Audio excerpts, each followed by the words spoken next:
Welcome back friends in the lecture number 9 of economics. तो आज हम पढ़ेंगे economic reforms in India and role of RBI. और एक अलग से वीडियो हमारी पहले से बनी है, concept and measurement of national income. वो वीडियो मैं इसी प्लेलिस्ट में डाल दूंगा, वो भी आप देख लेना। उसमें ये नेशनल इनकम के बारे में जो हमने नोट्स में लिखा है वो चीज़ें वहाँ पर समझाई गई हैं। तो आज हम बात करेंगे economic reforms and role of RBI. Economic reforms India में कब आए? इकोनॉमिक रिफॉर्म आपने डेट याद रखनी है, 1991 में इकोनॉमिक्स रिफॉर्म्स लाए गए। इसमें जो एलपीजी का मॉडल आया उस पर मोस्टली क्वेश्चन बन सकता है। उससे पहले थोड़ी सी ब्रीफ हम देख लेते हैं। 1991 में economic reform represents shift from licence raj, इससे पहले लाइसेंस राज हुआ करता था, a system of heavy regulation and planning हुआ करती थी, to a more market oriented economy. Licence raj से शिफ्ट हो गई इकॉनमी मार्केट ओरिएंटेड इकॉनमी में। ये जो मार्केट ओरिएंटेड, जहाँ प्राइवेट भी, यहाँ पर प्राइवेटाइजेशन ज़्यादा हो गई, प्राइवेट इतना ज़्यादा नहीं था इकॉनमी से पहले। तो ये 1991 से के बाद ही प्राइवेटाइजेशन इतने बड़ा है इकोनॉमिक रिफॉर्म के बाद। तो economic reform refer to the fundamental changes, जो फंडामेंटल चेंजेस लाए गए which were launched in 1991 with the plan of liberalising the economy. Economy को यहाँ पर कहीं ना कहीं आज़ाद किया गया। पहले पूरा फुल कंट्रोल गवर्नमेंट का हुआ करता था, अब थोड़ा प्राइवेटाइजेशन जो है ऐड किया गया, ताकि जो इकोनॉमिक ग्रोथ है वो जल्दी से जल्दी हो, हमारी कंट्री की हो। नरसिम्हा राव की गवर्नमेंट थी 1991 में जब ये लाया गया, और जो फाइनेंस मिनिस्टर थे डॉक्टर मनमोहन सिंह जी थे फाइनेंस मिनिस्टर, और नरसिम्हा राव की गवर्नमेंट थी 1991 में जब इकोनॉमिक रिफॉर्म्स लाए गए इंडिया में। तो ये पॉइंट्स आपने याद रखने हैं। Started the economic reform in order to rebuild the internal and external faith in the Indian economy. तो इसमें मेन चीज़ें वही आपने देखनी है कि एलपीजी का मॉडल आया और उसमें क्या होता है, थोड़ा सा हम देख लेते हैं।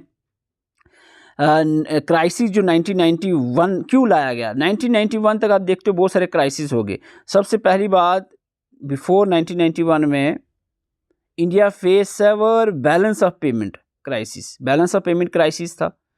फॉरेन एक्सचेंज रिजर्व की बात करें तो fell to a level only sufficient to pay two week import. इतना ज़्यादा जो है इकॉनमी गिर चुकी थी इंडिया की। फिजिकल डिफिसिट की बात करें, हाई गवर्नमेंट स्पेंडिंग हो गई थी which led to massive internal debts. Internal debts जो कर्जा जो है बहुत ज़्यादा हो गया था। इन्फ्लेशन भी बहुत ज़्यादा हो गई थी, अप्रॉक्सीमेटली 17% इन्फ्लेशन रेट बढ़ गया था। डबल डिजिट में 17% बहुत बड़ी बात थी, इन्फ्लेशन इस लेवल की हो गई थी। और गोल्ड प्लेज की बात करें, India had to airlift 47 tons of gold to the Bank of England and Union Bank of Switzerland to secure the International Monetary Fund loan, जो कि 2.2 बिलियन का लोन था। उसको चुकाने के लिए 47 टन गोल्ड जो है वो एयरलिफ्ट करना पड़ा इंडिया को। तो ये भी बड़ी बात थी। तो इतने से क्राइसिस होने के बाद जो है फाइनली नरसिम्हा राव गवर्नमेंट ने डिसाइड किया कि अब कुछ इकोनॉमिक रिफॉर्म लाया जाए। तो इकोनॉमिक रिफॉर्म में मेन चीज़ जो लाएगी वो थी एलपीजी मॉडल।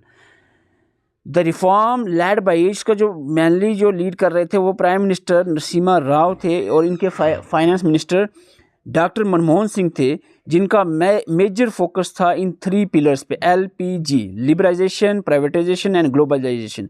तो ये 3 पिलर पे काम चला यहाँ पर इकोनॉमिक रिफॉर्म का। अब ये लिबराइजेशन, प्राइवेटाइजेशन और ग्लोबलाइजेशन है क्या, नाम से ही तो आपको पता ही चल रहा है, सिंपल सा। पहले जब इससे पहले 1991 से पहले इंडिया में क्या था, लाइसेंस राज था। तो इस लिबराइजेशन का मतलब था कि लाइसेंस राज को ख़त्म किया जाए, गवर्नमेंट कंट्रोल को रिड्यूस किया जाए, प्राइवेटाइजेशन कहीं ना कहीं गवर्नमेंट का कंट्रोल ख़त्म होगा। Abolition of industrial licence. Licence raj क्या था, इंडस्ट्रीज़, कुछ ही पर्टिकुलर इंडस्ट्रीज़ थी उनको लाइसेंस मिलते थे और लाइसेंस के थ्रू ये काम होता था। इतना को है फ्रीली जो है प्राइवेटाइजेशन इतना नहीं थी। तो ये लाइसेंस राज को ख़त्म करना, गवर्नमेंट के कंट्रोल को रिड्यूस करना, एबॉलिश करना इंडस्ट्रियल लाइसेंसिंग को, इसको लिबराइजेशन कहा गया, आज़ादी कहा गया। Economic licence were scrapped for almost all industries except those related to security, environment और हैजर्ड केमिकल के लिए जो इंडस्ट्रीज है उनके लाइसेंस रखे। बाकी सब जितनी भी इंडस्ट्रीज़ थी उनके लाइसेंस ख़त्म, कोई लाइसेंस की ज़रूरत नहीं है। फाइनेंशियल सेक्टर में जो रिफॉर्म लाया गया इसी लिबराइजेशन के under, greater autonomy for banks, bank को आज़ादी दी गई। Entry of private and foreign bank, पहले इतना ज़्यादा फॉरेन और प्राइवेट बैंक नहीं थे, लाइसेंस का सिस्टम था। टैक्स रिफॉर्म्स लाए गए, reduction in the corporate and individual tax rates which rates to encourage the compliances. Privatisation जो दूसरा फैक्टर है, इंपॉर्टेंट पिलर है इकोनॉमिक रिफॉर्म का। Reducing the role of public sector undertaken, PSUs जो public sector undertakers थे, government के जो control में सारी चीज़ें आती थी, उसको कम किया गया। इनकरेजिंग द प्राइवेट ओनरशिप को बढ़ावा दिया गया प्राइवेटाइजेशन में। डिस इन्वेस्टमेंट यानी सेलिंग इक्विटी ऑफ PSU यानी पब्लिक सेक्टर अंडरटेकिंग की जो भी इक्विटीज़ थी उसको उसको सेल किया गया to the general public and the private sector को। ऑटोनॉमी दी गई, granting Navratnas and mini Ratnas status to higher performing PSUs to allow them more operational freedom. Reserve industry, तो ये सारी चीज़ें यहाँ पर किसी न किसी तरह से प्राइवेटाइजेशन को बढ़ाने की बात की गई। इसके बाद ग्लोबलाइजेशन में आपको इंपोर्ट और एक्सपोर्ट को बढ़ाया गया। सिंपल सी बात है, जितना ज़्यादा एक्सपोर्ट इंपोर्ट होगा तो यहाँ पर इकॉनमी बढ़ेगी। Integrating Indian economy with global market, Indian economy जो ग्लोबल मार्केट के साथ कैसे इंटीग्रेट करे, इसका ही ग्लोबलाइजेशन में बताया गया। रूपी को डिवैल्यूड किया गया। The Indian rupee was devalued to make export more competitive. Trade liberalisation लाया गया, ट्रेड की भी आज़ादी दी गई। Tariff were drastically reduce, import quotas quantitative restriction जो थी उसको रिमूव कर दी गई। इंपोर्ट एक्सपोर्ट को बढ़ावा हो जाए ताकि फॉरेन डायरेक्ट इन्वेस्टमेंट जो है, foreign companies were allowed to own large stakes in the Indian films. जो भी इंडियन फिल्म्स थी, जितनी भी कंपनीज थी, उसमें फॉरेन जो भी कंपनीज थी उसको जो है वो आप अपना स्टेक ले सकते थे, इनको अलो किया गया। तो इसके बाद जो कुछ पॉजिटिव इम्पैक्ट्स पड़े इकोनॉमिक रिफॉर्म्स 1991 के, वो आपके GDP ग्रोथ बढ़ी। फॉरेन रिजर्व जो थे, India now hold some of the largest foreign reserves in the world. इसके बाद पॉवर्टी रिडक्शन हुई, पॉवर्टी कम हुई। कंज्यूमर चॉइस की अलो किया गया। अराइवल ऑफ मल्टीनेशनल जो कॉर्पोरेशंस थी led to higher quality of product. देखो अब जितना ज़्यादा ग्लोबलाइजेशन होगा डेफिनेटली कंज्यूमर की चॉइस बढ़ेगी ना, ग्लोबल लेवल की चीज़ें यहाँ पर आएंगी। तो परसिस्टेंट चैलेंजेस, जहाँ पर एक तरफ आती है पॉजिटिव आउटकम्स, दूसरी तरफ कुछ चैलेंजेस भी आए। जॉबलेस ग्रोथ हुई, ग्रोथ तो हुई लेकिन एम्प्लॉयमेंट नहीं बढ़ी। एग्रीकल्चर फील्ड को यहाँ पर निगलेक्ट किया गया, ज़्यादा इंडस्ट्रियलाइजेशन पे ही फोकस रहा। तो ये कुछ इसके ड्रॉबैक भी हो सकते हैं। इनइक्वलिटी भी कहीं ना कहीं, प्राइवेटाइजेशन होगी तो ज़्यादा पैसा प्राइवेट जितनी बड़ी कंपनीज है उनके पास जाएगा, तो कहीं ना कहीं इनइक्वलिटी जो है भी यहाँ पर देखने को मिली। तो ये पॉजिटिव और नेगेटिव जो है इसके इम्पैक्ट्स आपने देखे। इसके बाद सेकंड जनरेशन 2000 बाद की बात की हम नहीं करेंगे, थोड़ा सा आप नज़र लगा सकते हैं, GST वगैरह आई है वो। तो मैन वही था कि आपने इसको आप कट कर सकते हो, 1991 का ही आपने पढ़ना है रिफॉर्म। ओके, तो इसके बाद बात आती है RBI की और इसके रोल की। Reserve bank of India RBI central bank है इंडिया का। It controls the monetary system of the country. Monetary और फिस्कल में आपने देखा था, मॉनेटरी सिस्टम जो है इसका हेड कौन होता है? RBI। फिस्कल में फाइनेंस मिनिस्ट्री होती है। It works to ensure the economic stability और ग्रोथ कैसे लाई जाए, इस पे RBI काम करता है। 1 अप्रैल 1935 में RBI की एस्टेब्लिशमेंट होती है based on the RBI act 1934। RBI को नेशनलाइज किया गया 1949 में, ये पॉइंट भी याद रखना है। हेडक्वार्टर इसका मुंबई महाराष्ट्र में है।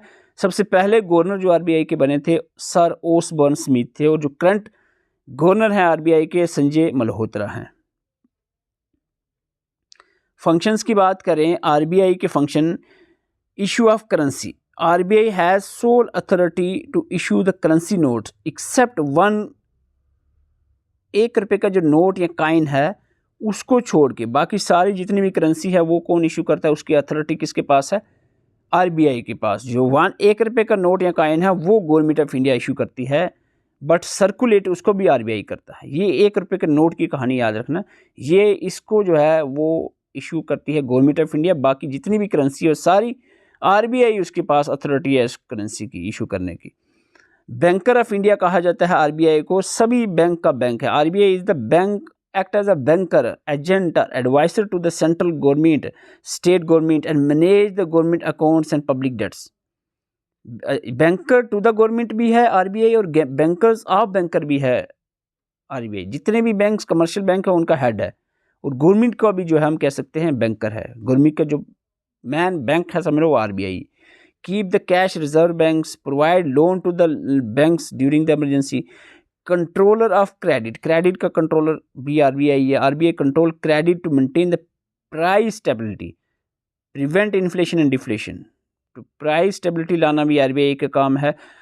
कस्टोडियन ऑफ फॉरेन एक्सचेंज भी इसको माना जा सकता है आरबीआई को। RBI manages the foreign exchange reserves, implement the foreign exchange management act 1999, और मेंटेन रखती है ये Indian stability of Indian rupee को मेंटेन रखा जाए। ये सारा काम आरबीआई का है। इसके मैन ऑब्जेक्टिव्स भी आप देख सकते हो, maintain price stability, ensure the financial stability, promote economic growth, regulate and supervise the banks, protect the depositors interest. तो ये सारी चीज़ें आपने आरबीआई के रोल में याद रखनी है, रोल ऑफ आरबीआई। और जनरली जो है आरबीआई की थोड़ी सी इंट्रोडक्शन, इतना ज़्यादा बड़ा टॉपिक नहीं है, इसलिए मैं इस पर वीडियो बनाना इतना मुनासिब समझ नहीं रहा था। एक बेसिक से टॉपिक है, आप इसको रीड करके पढ़ सकते हो, इजी लैंग्वेज में लिखा गया। जो समझाने के टॉपिक थे वो सारे आपको हमने पहले ही समझा दिया। नेशनल इनकम का आपको मैं अलग से इसी प्लेलिस्ट में वीडियो डाल दूंगा, वो ज़रूर देख लेना।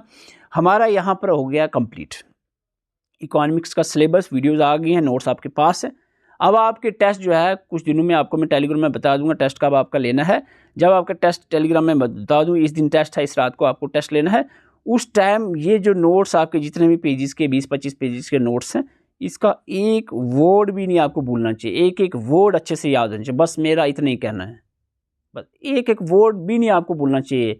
टेस्ट के देने के लिए जब आओ, एक एक वर्ड याद करके आना। कोई किसी किस्म का एक्सक्यूज़ नहीं होना चाहिए, मैं इधर था, मैं उधर था, मैं नहीं पढ़ पाया, नहीं मैं बीमार था या कुछ भी था, किसी किस्म का एक्सक्यूज़ नहीं होना चाहिए। फुल मेहनत करो, 15 घंटे बैठो, 20 घंटे दिन में बैठो, पूरी दिन रात बैठे रहो। जब आप टेस्ट आपका होगा उसमें आपकी फुल तैयारी होनी चाहिए, क्योंकि यहाँ पर 8 सब्जेक्ट करने हैं। एक सब्जेक्ट को भी आप ढीला छोड़ दो ना, दूसरे को भी ढीला छोड़ दो, आधा थोड़ा पढ़ा, थोड़ा छोड़ दिया, थोड़ा पढ़ा, थोड़ा छोड़ दिया। जब एकदम एग्ज़ाम सामने आएगा ना, तो सारे आधे आधे अधूरे पड़े होंगे, अच्छे से कोई एकदम तैयार नहीं किया होगा, तो फिर बहुत ज़्यादा बर्डन हो जाएगा। इस तरीके से सिलेक्शन नहीं होती। Thank you.